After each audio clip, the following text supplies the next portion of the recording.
Bismillahirrahmanirrahim. Dinimni öğrenme. 3. bab. 1. Allah'ın bergenlerini Allah için xərcləş. Zakat. İslamның asaslarından biri bolğan zakat mal bilen kılınılgan ibadettir. Günlük turmuş ihtiyacı hal bolğandan keyin üstüden 1 yıl vaqt ötken ma'lum mal-mulkning muayyan miqdori, odatda 40dan bir qismi yilda bir qatim hojatmand kambag'allarga taqib berilishi zakat deb ataladi. Zakat Qur'onda ko'p yerda namoz bilan birga qilingan. Demak, zakat musulmonlarning hayotida namozga o'xshash muhim o'rin turishi kerak. Alloh menga hayotli bo'ldikanman namozni, zakatni ado qilishni tavsiya qildi. Maryam surasi 31-oyat. Ularning mollaridan bir qismini sadiqa hisobida olganki, uning bilan ularning gunohlaridan poklig'aysan va ko'paytgaysan. Ularga duo qilgin. Tavba surasi 103-oyat. Zakat baylarning namratlarga qilgan bir lutfi in'om emas, balki namratning boyning milkiga haqqidir. Ularning pul mollarida soillar va iffetlikdan soillik qilmaydigan muhtojlar huquqi edi. Zariyat surasi 19-oyat. Baylar zakat berganda oldingi kishining zakat olg'uchining ko'nglini og'ritib qo'ymaslik uchun qo'lidan kelishcha tirishishi lozim. Chunki yaxshilik qilgandan keyin minnat qilish shu yaxshilikning savobining nolga teng bo'lishini keltirib chiqaradi. Zakat qaramoqqa malni kemaytib qo'ygandek ko'rinsimi, ammo zakati berilgan mal Allohning barakatlantirishi bilan og'ib ko'paydi. Allohning yo'lida pul milni sarf qilganlarning sarf qilgan narsasi yerga terilib 7 bashaq chiqargan, har boshqada 100 dan tutgan bir dana o'xshaydi. Alloh xohlagan bandasiga aslab savob beradi. Allohning marhamati kengdir, hammani bilguchidir. Baqara surasi 261-oyat. Müminler haqiqatan baxtga erishdi. Ular namozlarda ayminib turg'ishlardir. Ular behuda so'z, behuda ishdan yiroq bo'lg'ishlardir. Ular zakat berguvchilardir. Mü'minun surasi 1-oyatdan 4-oyatgacha. Mal egisi, mulk egisi, nad uning haqiqiy egisi. Malmı yalgan, mulkmi yalgan, ketibsanmi birdam aldan. Yunus Emre'nin yandaki 4 mısralık şiirini zakat noktasını tahlil qilib, qarashlaringlarni saboqdashtiringlar bilan muhokama qilinglar. Zakat bergan kishi bexillik, qisiqlik, shaxsiyatchilik va manmanchilik, akavrlik qatorliq qo'ylardan o'zini poklaydi. Zakat bergan kishi Alloh bergan ne'matlar uchun Allohga shukr qilish kerakligini, shukr qilishning faqatla so'zda bo'lmaydiganligini tunib yetadi. Baylar bilan kambag'allar o'rtasidagi iqtisodiy jihatdagi tengqurliqni hal qilishga to'g'ri qo'shadi. Buning bilan baylar ila kambag'allik o'rtasidagi yaqinlik tuyg'usi va o'zaro hurmat va sevgi muhabbat paydo bo'lib, jamiyatda inoq ittifoq kayfiyatining shakllanishiga asas qo'shadi.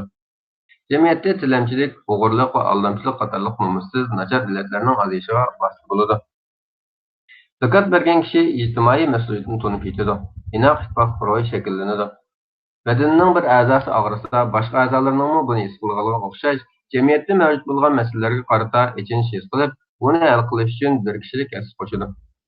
Zakat bergan kishi o'zini qo'l ilkitgan mol dunyoning cho'risi bo'lib qolishdan qutqizadi.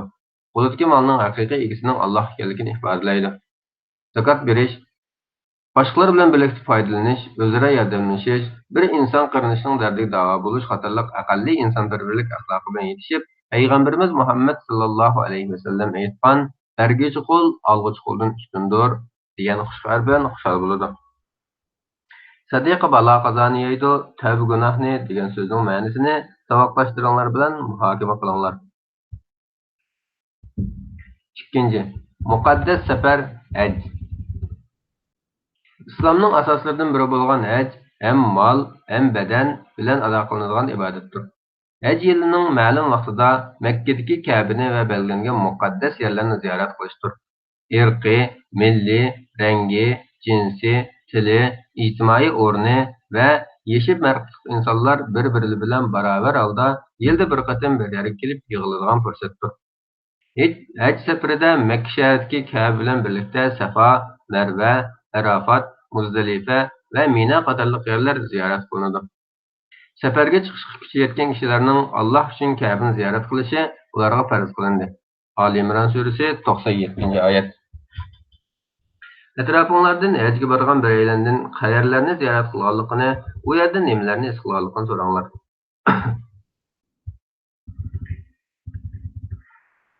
Mekke etrafida miqat deb atalgan yerler Haram rayonunun chegarasini ko'rsatadi. Bu chegaraga kelganda kiyim-kechak, oyoq, paypoqni silitib, ikki parcha oq raq bilan badan yugilib, hajga niyat qilinadi. Talbiya o'qiladi. Bu ihromga kirganlik va haj ibodatini boshlaganlik bo'lib hisoblanadi. Haj oylarida hajning bosh ibodatlari usuliga uyg'un ado qilinadi. Hajga berishni nasib qilgan Allohga tashakkur etishning bir ifodasi sifatida qurbonlik qilinadi va haj tamomlanadi. Hajning farzlari: ihrom. Haj qilishga niyat qilinib, talbiya aytgan kishining normal chog'larda qila oladigan gul uzish, daraxt kesish, soch soqolini ilish, tikishi bor kiyim kiyish, qo'y ovlash qatorliq ba'zi ishlardan haj mezgilida uzoq turishidir. Ka'bani tavof qilishi.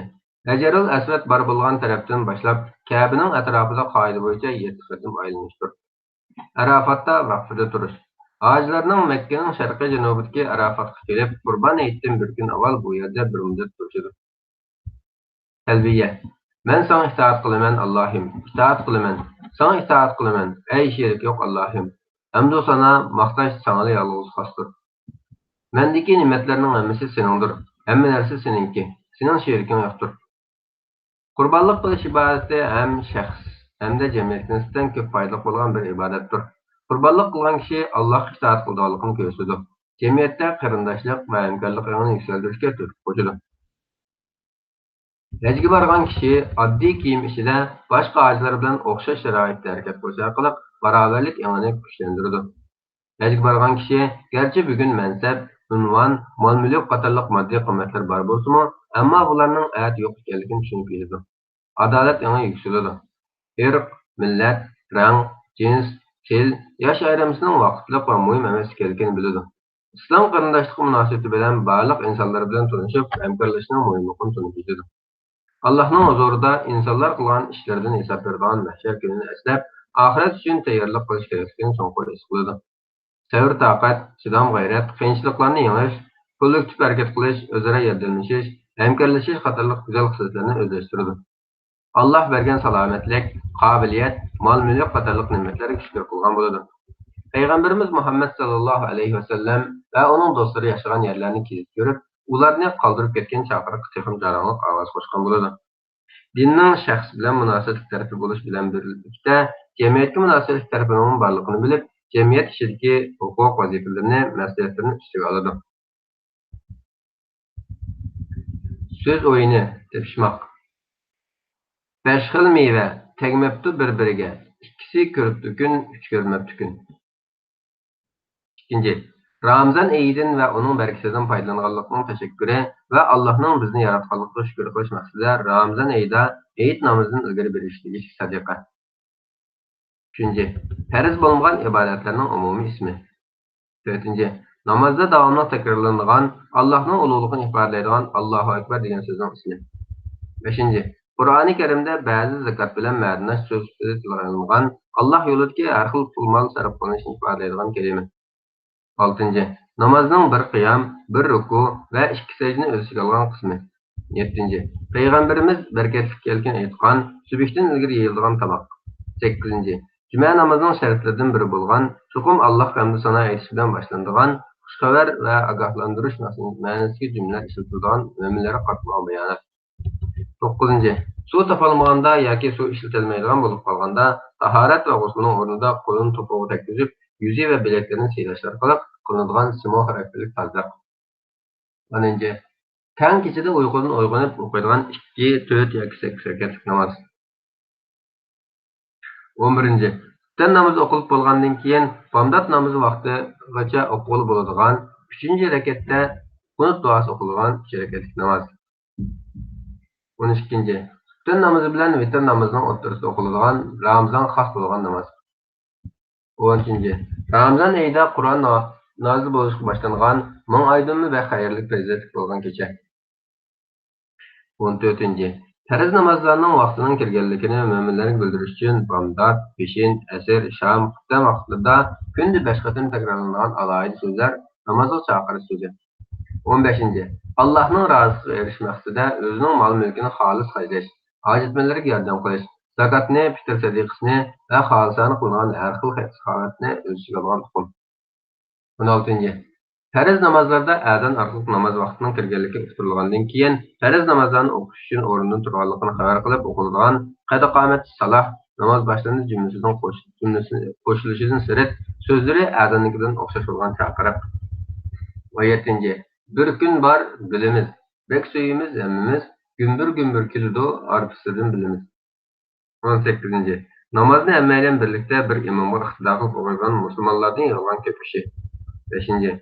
Fərzi ağızda su ilish, burunni chayqash va butun badanni suv bilan yuvish bo'lgan tozaliq usuli. Bo'y ta'rif. 20. Jamoat bilan o'qiladigan namozga yetakchilik qiluvchi kishi. Axloq. Izdan tadqiq qil, o'ylan. 1. Axloq, fazilat, esil, oliyjanob, qo'y degan so'zlarning ma'nosini lug'atdan izlab topinglar. 2. Güzel axloq bo'lishning o'zimizning prinsipimiz qilsak, nimalarni qilishimiz to'g'ri keladi? 3. Bir mashhur kishining hayot hikoyasini tadqiq qilib, o'rnak ish faoliyatlarini saboqlashlarga tunishtiringlar. 4.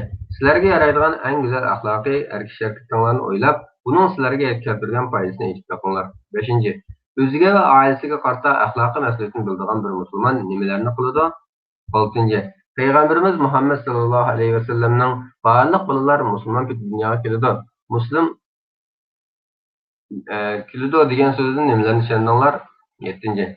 Atrofingdagilar bilan ko'rishib, Peygamberimiz Muhammed sallallahu aleyhi ve sellem'nin axloqining ularda qanday ta'sirat paydo qilganligini so'zlab berishni talab qilinglar. 8. Jamiyatga va barliq insonlarga qarata mas'uliyati borligini his qilgan bir musulmon qanday ishlarni qiladi? 9. Peygamberimiz Muhammed sallallahu aleyhi ve sellem'nin biralish xutbasini o'qib, axloqiy nasihatlarni tepish bo'lgan. 10. Bir do'stinglarga go'zal axloqli bo'lishning foydalarini qanday tushunasizlar? 11. Din kültürü ve axloq bilimi ders kitoblardan yoki Turkiya Diyanet Komiteti nashr qilgan tuvandagi kitoblardan axloqqa munosabat mazmunlarni o'qinglar. A. İslam axloqiy va ma'naviy vazifalar. İbrahim Ag'a Çubukçu. B. Yaxshilikning mukofoti. Zarife Canan. B. Ayet hadislarning nur ostida sevgi va do'stlik. İsmail Qaragöz. T. Örnek şahıs Peygamber aleyhisselam ve Ken Kursak. Yaşar Yiğit. Hayatning aks sadasi. Bir odam o'g'li bilan ketayotdi. O'g'il tuyuqsiz yerga putilib yiqilib tushdi. Vayjon deb to'g'ladi. Old tarafdagi tog'ning cho'qqisidan vayjon degan bir ovoz anglandi. O'g'il qiziqsinib, "Sen kim?" deb so'radi. "Sen kim?" degan inkosini oldi. O'g'ilning amdi achchig'i kelgan edi. "Sen bir qo'rqanchoq" deb baqirdi. Tog'dan kelgan sada "Sen bir qo'rqanchoq" bo'ldi. O'g'il dadasiga qaradi. "Dada, zad nima ish bo'ldi bu?" dedi. Dadasi taqqa qarab, "Sana hayronman" deb to'g'ladi. Kelgan sada "Sana hayronman" bo'ldi. Dadasi takror to'g'ladi. "Sen hayvatliksan." Kelgan sada "Sen hayvatliksan." O'g'li bek hayron bo'ldi. Ammo zot nima ish bo'lganligini hech anqara olmayotdi. Dadasi tushundirdi. Buni aks sada deymiz. Aslida bu hayot shundaqdir. Hayot doimo sen uningga berganni sen qaytarib beradi.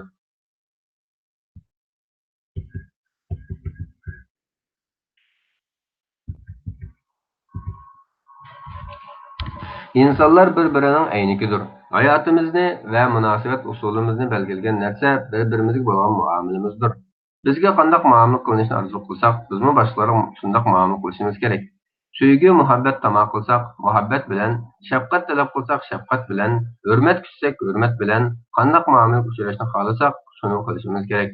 Düşmanlikka uchmaslik uchun düşmanlikdan, shaxsiyatchiga duch kelmaslik uchun shaxsiyatchilikdan, nohaqchilikka uchmaslik uchun nohaqchilikdan yiroq turishimiz kerak. Suyimli Peygamberimiz Muhammed sallallahu aleyhi ve sellem mundaq degan: "Sizlar o'zinglar uchun orzu qilganni qarindoshlaringiz uchun orzu qilmoqcha, haqiqatan iymon etgan hisoblanmaysizlar." Altın Qural. Sana qanday muomala qilishni orzu qilsang, sen shunday muomala qil. Birinci bab. Birinci, İslam güzel ahlakdır. Güzel ahlak, doğru prensiplerinin insanın iş hareketinde namayan buluşu, doğru iş hareketlerinin aletke aylanışıdır. İslam'ın en mühim nişanı, insanların güzel ahlak buluşu ve kemalet geçişidir. Peygamberimiz Muhammed sallallahu aleyhi ve sellem, "Men güzel ahlakını tamamlaş için evetildim" diyen. Bir Müslümanın kader kıymeti, onun ahlakının güzelliği bilen ölçünüdür. Peygamberimiz Muhammed sallallahu aleyhi ve sellem güzel ahlak bolğanlarını yaxşı gördüğünü bildirgen. Allah'ın nazarında en söyümlük bendiler kimler dep soraganlarga ahlakı en güzel bolğanlar dep cevap bergen. İslam dini iman ve ibadet asasları bilen insanların načar ahlak ve kabih adetlerden kurtulup güzel ahlak boluşunu maksat kıldı. Aldığın bablarda Allah'a, terişçilerge, kitaplarga, peygamberlerge, ahiret günüge ve takdirge iman etkan, namaz okuyduğun, roz tutduğun, hecge baradigan ve zakatını beradigan bir kişinin kulu keltirgen güzel hasletlerini gördük. Bunun bilen birlikte kişinin imanı ve ibadetlerinin kadir kımmeti onun ahlakı bilen zıt münasebetlidir. Allah'ın razılığı erişinin yolu güzel ahlak arkalık buludur. İman ve ibadet asaslarını Kur'an-ı Kerim'den ve Peygamberimiz Muhammed sallallahu aleyhi ve sellem'nin sünnetini öğrengenimizde niminin yaxşı, güzel ve faydalı ekanligi, niminin hata, nachar, yaksıyalık ekanligini bu manbalardan öğrenimiz. Yaxşı iş qılğıcı bolğan halda ixlas bilen Allah buyurgan adam mahkam tutquga esilgan boladı. İşlerinin akıbeti Allah'a mensuptur. Luqman suresi 22. ayet. Güzel ahlak buluş üçün Allah'ın emirleriga boysunup, çeklengenlerden yirak durumuz. Bu emir fermanlarının hammasi bir-biriga münasebetlikdir. Yaxşı işlarga adetlensek, huy mijazımızmı yaxşılanıp, nachar adetlerden qol üzereymiz. Mesela, adil boluşuq tırışıyotgan bir kişi başkalarının hakkıga hürmet kılıdı. Ata-anasıga, dost birodarlarga, urug' tuqqanlarga, özünün kichiklarga ve cho'nglarga Allah yaratgan her maxluqqa hürmet kılıdı. Allah'a bolgan hürmet onun esiga mas'uliyetlerini keltirdi. Qandı sınıp ketken bir quşqa, bir burjak yığılap oturgan balaga, özünün yardım talep qılganlara qarata mas'uliyetini his qildi. Şahsiyetçilikka yiraklaşıdı. Fidakar bo'lishga boshlaydi. Atrofdagilarga marhamat bilan kang qo'rsoq ma'no qilgan bo'ladi. Qo'l eltiki ne'matlar uchun Allohga shukr qiladi. Shukr iymonini kuchlantiradi, iymonini jasoratini. Nahaqchilik va zulmga qarshi jasurona kurash qiladigan bo'ladi. Kurash qilgan sari g'ayrat shijoati, irodasi kuchaydi. Sabr toqat uni g'azab nafratdan yiroq qiladi. Shuning bilan u yomonlikni yaxshilik orqali to'sishni o'rganadi. So'zida turmaydigan do'stiga o'zi so'zi turish orqali o'rnak bo'ladi. Sözüge amal qilganlik uchun hurmatlanadi. Samimiy do'stlar bo'ladi. Do'stlik uni chidamaslikdan yiroqlashtiradi. Vafodor bo'lishni o'rgatadi. O'ziga va jamiyatga turib boshqalarga vafo qiladi. Emgakning qadr-qimmatini biladi. Hech kimni va hech bir narsani xor ko'rmaydi. Alloh yaratgan har narsada bir go'zallikning borligini tunib yetadi. Hayotga yaxshi ko'z qaraydigan bo'ladi. Xushalxo'rlikka erishadi. Do'stlari bilan xushal salomlashadi. Xushalligidan atrofdagilari bilan tang bahramon bo'ladi. Suyumlik Peygamberimiz mundaq degan: kichiklarga mehr shafqat qilmagan, cho'nglarga hurmat qilmaganlar, cho'nglarning qadrini bilmaganlar bizdan emasdir.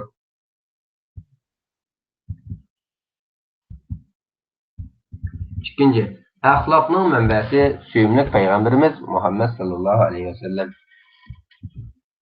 Peygamberimiz Muhammed sallallahu aleyhi ve sellem Allah'ın buyrug'ini insonlarga yetkazadigan elchilik vazifasini ado qilish bilan birlikda Allohning deganlarini eng yaxshi o'rgangan bir kishi edi. Uning hayoti bizning qanday yashashimiz kerakligi haqida bizga eng to'g'rini ko'rsatdi.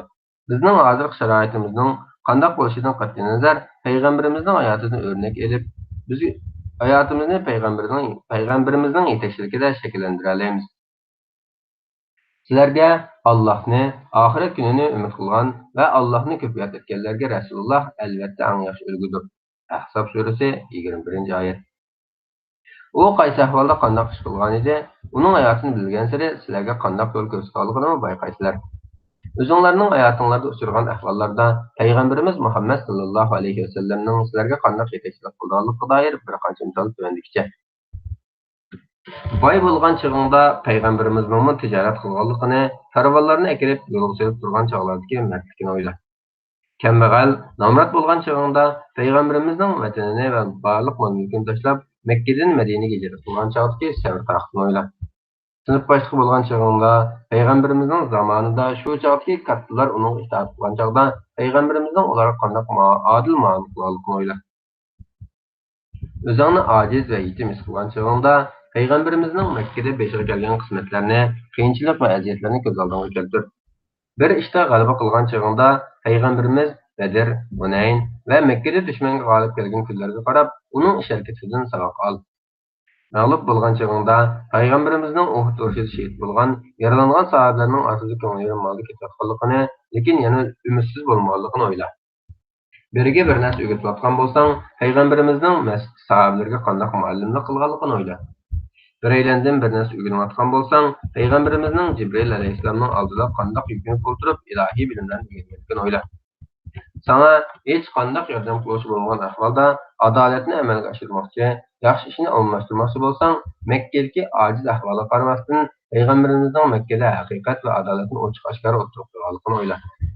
Biror faoliyat yoki musobaqada baholovchi yoki hujum qiluvchi bo'lsang, islom kelishidan ilgari Quraysh cho'nglari bir-biri bilan urushmoqchi bo'lib turganda, Hajarul Aswadni yerga qo'yish uchun ularning payg'ambarimizni nima uchun qabul qilganligi va payg'ambarimizni qanday hukm chiqarganligini o'ylab baq.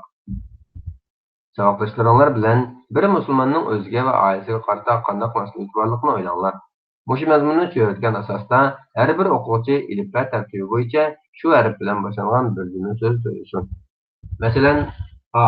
Allohga ibodat qilish musulmonning vazifalaridandir. A. Emgak qilib oilasini boqish sharaflidir. B. Bolalarga mehr-shafqat qilish musulmonning vazifalaridandir. Navbat kelganda muvofiq bir jumla tuzilmaganlar o'yinning sirtida qolsin.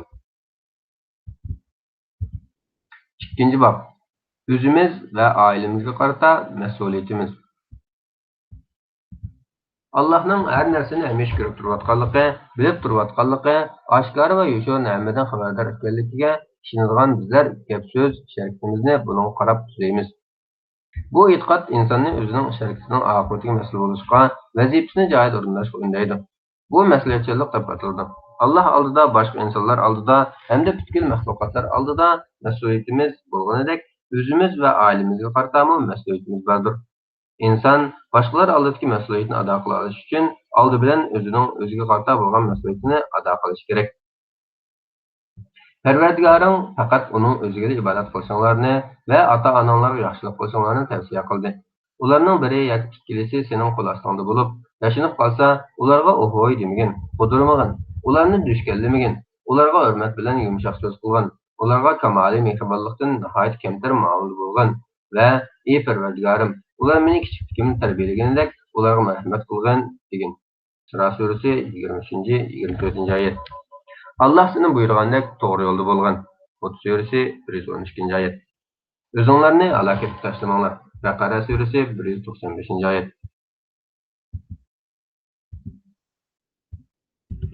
Peygamberimiz Muhammed sallallahu aleyhi ve sellem barliq bolalar musulmon ketib dunyoga keladi dedi. Yaratılışımızdaki səbiylik və paklıqni saqlaş bolsa, özümüzə qarta məsuliyyətimizin ən mühimidir. İman etiş insanın ən əsaslı ehtiyacıdır. İnsan faqat iman etiş arqılıqla xatircəm buladı. Faqat yaxşı iş və gözəl söz hərəkətlərini qilish arqılıqla vicdanı rahatlaydı. İnsan aqlının və zihninin ölümünə ehtiyacı var. Bilim faqat iman bilan birləşkən çağda insanı hər xil načar, qabih işlərdən saqlab qaladı. İnsana verilgan intayin mühim bir nimet bilim öyrənələyən qabiliyyətdir. Bu qabiliyyətini işlətilməyən insan özünün aqli və zihniga zulm salgandek Allah bergan bu nimetə şükür qılmagan boladı. İnsan bilim və iman egisi bolganda ibadətlərini ado qilish kerakligini tushunadi. İbadətlər Allah qılınğan hörmətin ifadəsi bolğanidek kişinin dünya və axirət saadətinin şərtidir. Dünya və axirətdə bəxtli bo'lishni armon qilgan insonning o'ziga qarta mas'uliyatlarining eng muhimlaridan biri ibadətlərinin ado qilishidir. İnsan bu barliq mas'uliyatlarni ado qilish uchun tan salomatligiga diqqat qilish kerak. Bedenimiz va salomatligimiz Allah bizga bergan bir omonatdir. Hammamiz bu omonatni qo'llashga mas'ulmiz. Payg'ambarimiz Muhammad sallallohu alayhi va sallam sening badaningning senda haqqi bor degan. İnsan oldi bilan o'zining yaqinlariga qarta bo'lgan mas'uliyatni ado qilish kerak. Bu kishilarning beshida ota-ona keladi. Ota-onamizni gap, so'z va ish harakatlarimizga qat'iy ranjitmaslik, ularga har doim xush tabassum bilan tatbiq qilib, yaxshi muomala qilishimiz, ularning qanday qaralishi bo'lsa, vijondil o'rnashga tirishish mas'uliyatimiz bor. Allah eng yaxshi ko'rgan amal bo'lsa, vaqtida o'qilgan namoz bilan ota-onaga yaxshilik qilishdir. Termiziy.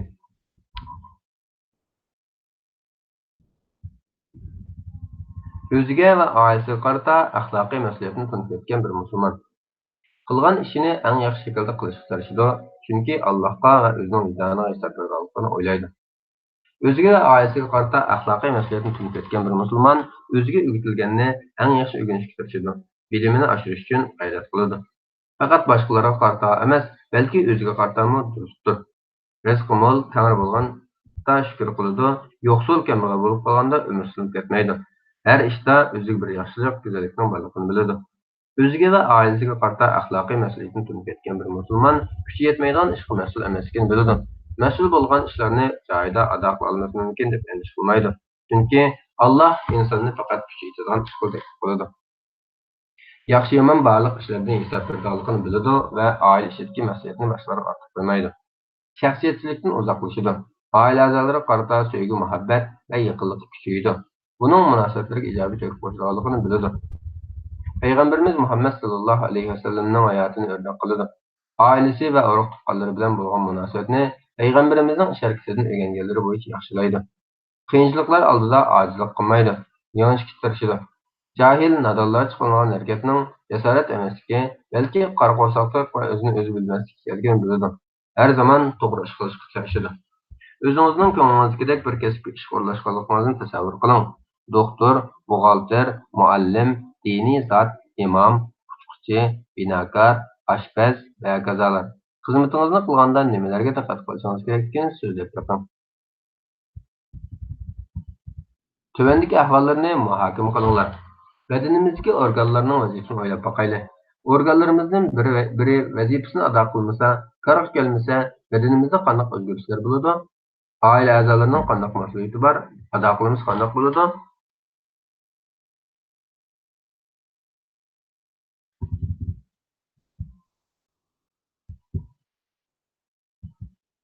O'ziga va oilasiga qarata axloqiy mas'uliyatni tunib ketgan bir musulmon har qanday vaqtda boshqalarga qarshi saxtbazlik qilmaydi, durust bo'ladi. Isrofchilik qilmaydi, bexil qilmaydi. Cho'nglarga va kichiklarga shafqatlik, sabr toqatlik va izzat hurmat bilan muomala qiladi. Ko'ngilsiz voqealarda o'zini darhol ochiqdan tutib olaydi. Voqealar oldida temkin, salmoq bo'lib, oldirmay muomala qiladi. G'oyalik va umidvor bo'ladi. Turmushini Alloh belgilagan o'lchamlar bo'yicha tartibga solib, diqqat bilan xotirjamolda hayotining oxiriga qadar qiyinchiliklarga qarshi kurash qiladi. Qarindishiga yoki boshqalarga chidamaslik qilmaydi. Hamma kishiga keng qursoq muomala qiladi. Barliq gap so'z va harakatlarda uning samimiyatini his qilg'ili bo'ladi. Tuvandagi ba'zi so'z harakat misollari berilgan. Yaxshi bir musulmon qilishga ish bo'lgan ish harakatlarga te, to'g'ri, qilmaslikda ish bo'lgan ish harakatlarga xe, xato deb yozing.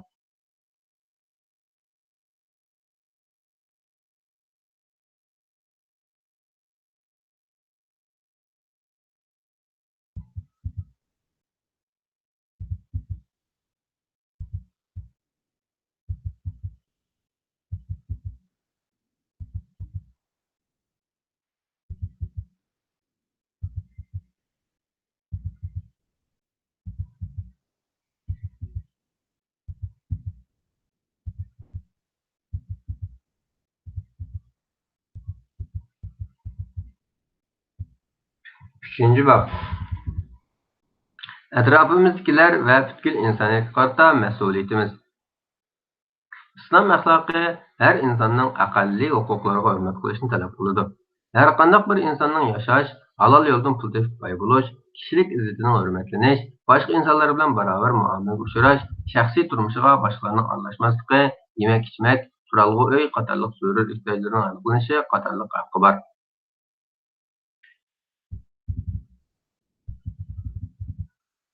Payg'ambarimiz Muhammad sallallohu alayhi vasallamdan eng yaxshi inson qanday insondir deb so'raldi. Payg'ambarimiz insonlarga eng foydali bo'lgan inson deb javob berdi. Ey mo'minlar, Alloh uchun haqiqatni diqqat bilan qo'llanglar, odillik bilan guvohlik beringlar. Biror qavm bo'lgan o'smirliklar ularga odil bo'lmasliklariga sabab bo'lmasin. Odil bo'linglar. Bu taqvodorlik eng yaqindir. Maida surasi 8-oyat. Musulmonlar o'zaro va boshqa barliq insonlarning haqqiga hurmat qiladi. Hatto insonlar qarindosh degan ong bilan bir-birining qiyinchiligini hal qilishni, yukini ko'tarish berishni va duch kelgan mushaqqatlarda yordamlashishni mas'uliyat deb biladi. Qiyin ahvolda qolg'uchining qiyinchilikdan qutulishi uchun o'zligidan yordamga kelib, uningga chin dilidan kuyinib, qo'lidan kelishicha yordam qiladi. O'ziga boshqalar yomonlik qilsa, afv qiladi. Adovat saqlamaydi. Ashundoq yomonlikqa yana uchrab qolmaslik uchun diqqat qilishga, oldin olish uchun chora-tadbirlik bo'lishga sal qaramaydi. Ichki teshi bir bo'lish degan nima degan gap tushundiringlar. Ular Allah'ni ve müminlerini aldamakçı buludu. Hakikatte ular duymasdan özlerini aldaydı. Bakara suresi 9. ayet. Özünü öz aldaş degan nima degan gap? Tushundiringlar. Musulmonlar yana hamisha nazokat bilan siyliq sipoyi harakat qiladi. İnsanlar bilan uchrashganda salomlashadi, chiroyli gaplashadi. Odatman biraylarni ko'rganda boshqalar yordam qilsin deb qarab turmay, darhol o'zi berib yordam qiladi. Atrofida ijobiy o'zgarish paydo qila oladigan kuch-quvvatni har zamon o'zida ko'radi. İzzat hurmati, shon-sharafi, iqtisodi va kishilik huquqi daftarsiz qilgan amon qarshi turish uchun darhol ko'karib kirib maydonga chiqib, oxirigacha kurash qila oladi. Nahaqchilik kimga qarta qilıngan bo'lishidan qat'iy nazar buningga rozi bo'lmaydi, ko'z yummaydi. Nahaqchilikqa uchraganlarning haqqini qo'g'daydi. Halol yo'ldan ishlab kirim qilish kerakligini biladi. Payg'ambarimiz Muhammad sallallohu alayhi vasallamning tijoratda rostchilikdan, durustlikdan ayrilmagan tijoratchi qiyomat kuni payg'ambarlar bilan birga bo'ladi degan so'zni asdan chiqarmaydi. Boy kambag'al, kuchlik ojiz deb o'ltirmay, hammaylanga barobar muomala qiladi. Kuchlikning haqli emas, aqlning kuchlik ekanligiga ishonadi. Qo'l ilkitgan narsalarning Alloh uningga bergan vaqtlik omonat ekanligini biladi. O'zi yordam qilgan kishilarni o'ziga qarzdor deb o'ylamaydi. Ey mo'minlar, sabr orqali va namoz orqali yordam tilanglar. Alloh haqiqatan sabr qiluvchilar bilan birgadir. Baqara surasi 153-oyat.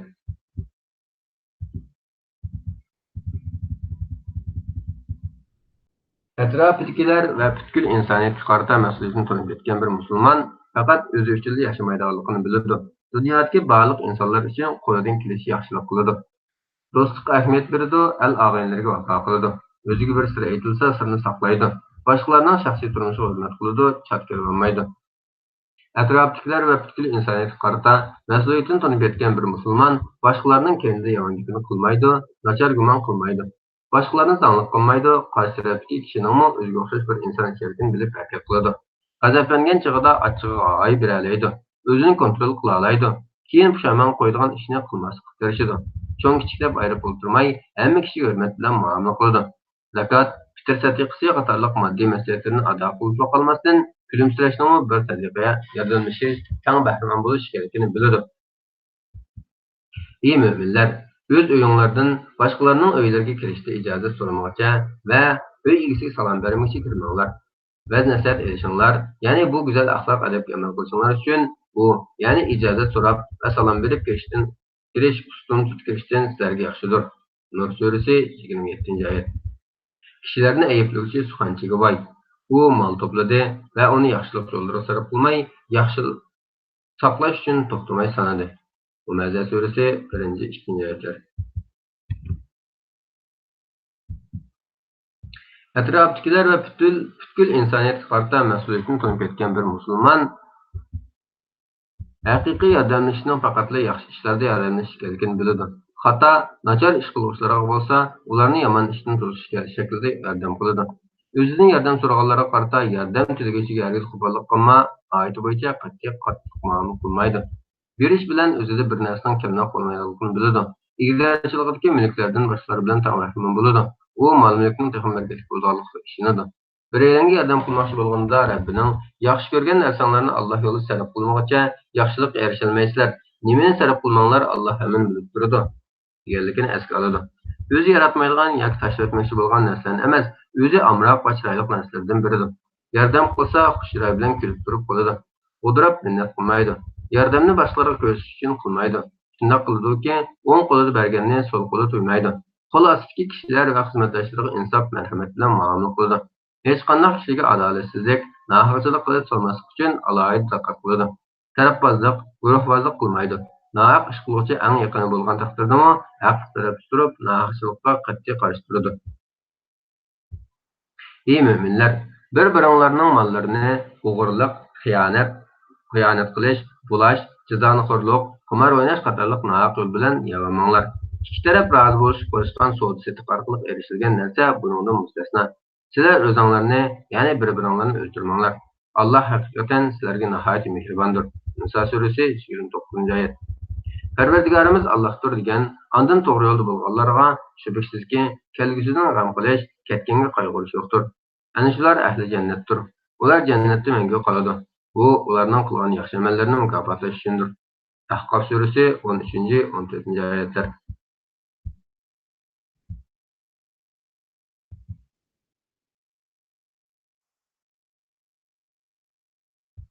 Atrofdagilar va butun insoniyat qarta mas'uliyatni tunib ketgan bir musulmon Allohning adolatli ekanligini biladi va uning ishonadi. Hech kimni aldamaydi.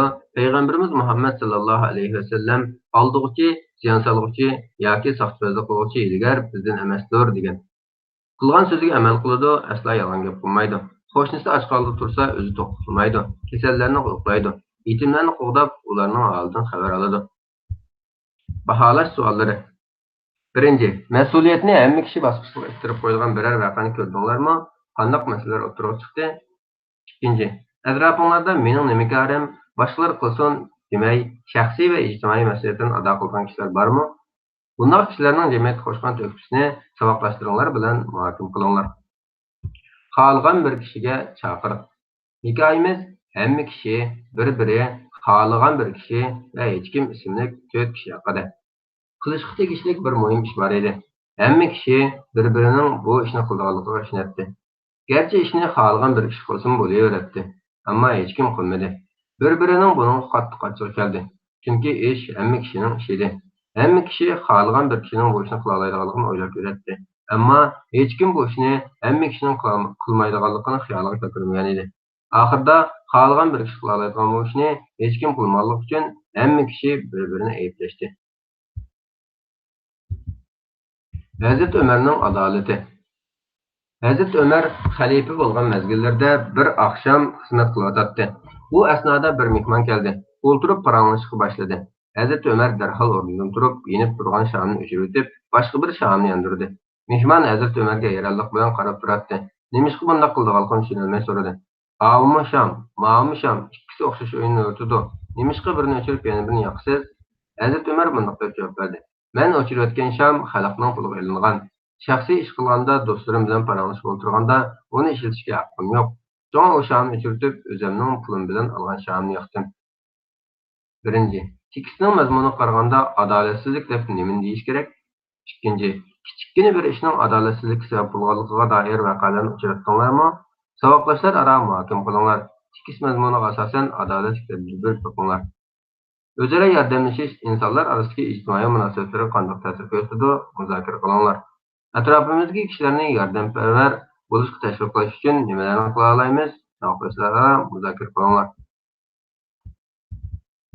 Yolg'on gap qilmaslik, xushchiroy bo'lish bir musulmonning atrofdagilarga qarata mas'uliyatlaridandir.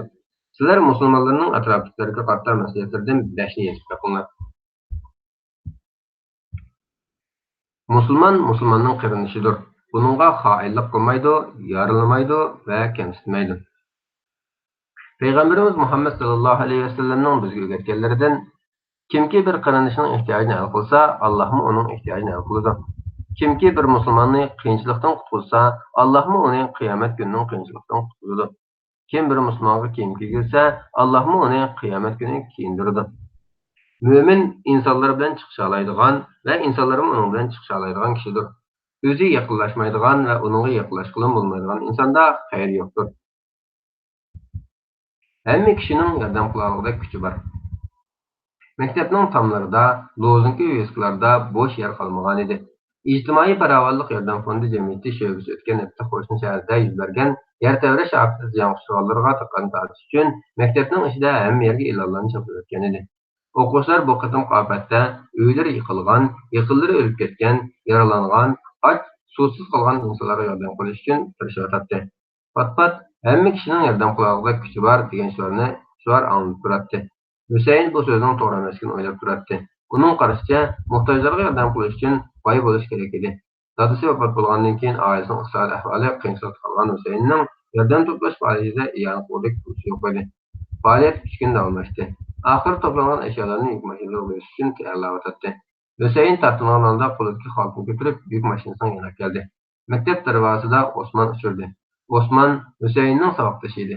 Uning oilasining iqtisodiy ahvoli yaxshi emas edi. Her kuni haqnikiga berib, kirqat yo'q, tozlik qilib turmushni qamlaydigan onasi bilan billa g'urgul turmush kechirdi. Yig'ilgan ashyolarni yuk mashinasiga qo'shib bo'lolmay yerib ketgan Osmon Husaynning qo'lidagi xaltani ko'rib, "Afat rayoniga nima aytmoqchi bo'lding?" deb so'radi. Husayn Bu mening kichik chig'imdagi yutqinim. Onam men tug'ilganda tik turibdi ekan, lekin ishlatish faqat nasib bo'lmabdi ekan. Uning xotirasi deb saqlab qo'ygan edim.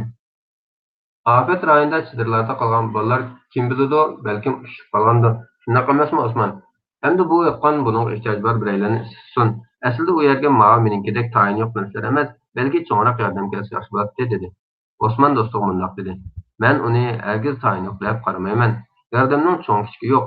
Berilgan har qanday narsa yerini va shundoq egisini topadi. Mening belgidek yutqinim yo'qdi, ammo yordam qila olmayman deb o'ylamadim. Bundoq o'ylagan bo'lsam, yig'ilgan ashyolarni xaltalarga qachilaydigan yuk mashinasi qo'shilgan bir kishi kam qolgan bo'lardi. Bu tufayli yuk mashinasini yo'lga chiqishga balkim kechikib qolishi mumkin edi. Men afet rayoniga amgikim va duolarim bilan yordam qilyapman. Aisha qanday qilsa bo'lar? Gaz to'ni portlab ketgachga Aishaning saboqdoshi Xolidaning yuzi va qo'llari kuyib ketgan edi. Xolidaning operatsiyasi uchun maktabda e'lon to'plash ishi boshlangan edi. Agar yuzi va qo'li darhol operatsiya qilinmasa, kuyik izlari qolib qolishi mumkin edi. Aisha 7 oydan buyon kompyuter ilish uchun pul yig'ib Endi Xolidaga yordam qilaymi qilmaymi deb fikrini turib qoldi. Nima qilishini bilolmadi. Chunki kompyuter cheklash uning uchun intayin muhim edi. Hozir bir qarorga kelolmadi. Agar siz Aishaning o'rnida bo'lsangiz qanday qilgan bo'lardingiz? Hikoyaning davomini yozing. Payg'ambarimiz Muhammad sallallohu alayhi vasallam undaq degan: Musulmonning qarindoshidir. Uningga zulm qilmaydi, uni xatar ichida yolg'iz tashlab qo'ymaydi. Qur'onda Hazrat Luqmonning o'g'liga mundaq nasihat qilganligi bayon qilingan. Ey o'g'ilchiqim, qilmishing qichchaqlik narsa bo'lib, u uyul tashning ichida, ya'ni eng maxfiy joyda, yo osmonlarning qatida yoki zaminning ostida bo'lsa-mu, Alloh uni hozir qiladi. Uning hisobini oladi. Allah haqiqatan inchik kuzatuvchidir, hammadan xabardordir. Luqman surasi 16-oyat. Bu oyatga munosabat holda yaxshilik qil, dengizga ot tashla, beliq bilimsa xoliq yaratuvchi bilar degan maqol tamsilini savoqdoshlar aro muzokara qilinglar. 18-betdagi tepishmoqning javobi. 35-betdagi tepishmoqning javobi. Yangi nashr qilingan kitoblar. Yosh o'smirlarimizning tuvandagi kitoblardan foydalanishni tavsiya qilamiz. Kitobimni o'g'inaman. Payg'ambarimizni o'g'inaman. Kitobimni o'g'inaman. Bu ranglik